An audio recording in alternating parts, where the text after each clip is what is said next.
I'm sure everybody, I was at the dinner when we first heard the word about Whitney Houston and her tragic death.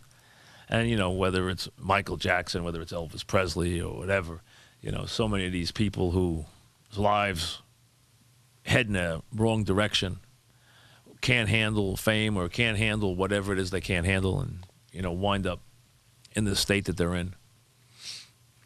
And obviously she's another one of those.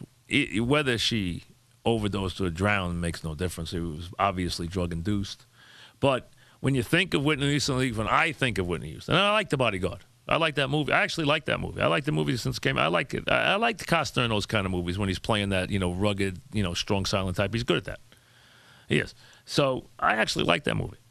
And the soundtrack, of course, was enormously successful. So, but, when I think of Whitney Houston, I think of the Super Bowl 91, Gulf War, the whole thing, how she electrified. And I was in the building for that game, obviously, and how she just electrified the stadium. The feeling of patriotism.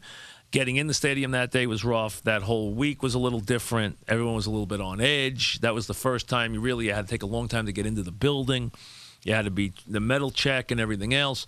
There was a real military feel that day, a lot of patriotism, a lot of flags in the building. There were snipers on the roof of the building. You could see them. They were obvious. They were apparent. They flew planes over the building more than once to just kind of show the muscle and the protection and everything else.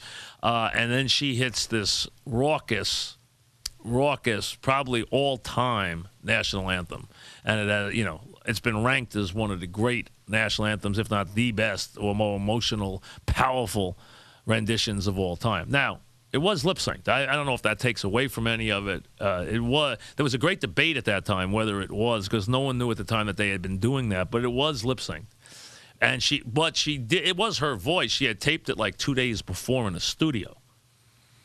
But that rendition, but they put it down and she sang as if she was singing it, but sang into a dead microphone. But she did lip sync that incredible performance. But it was extremely powerful if you were in the building, and I'm sure if you were watching anywhere across America, it was equally thrilling and powerful, and that brought her enormous acclaim, and it should. It was an incredibly stirring rendition. I think that's what a lot of people remember. That's the only time I've ever seen Whitney Houston in person, was that day.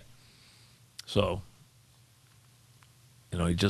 may she rest in peace. Obviously, she had a very troubled late years after great success, and I thought they did a nice job remembering her last night at the Grammys. Here's the Make Man.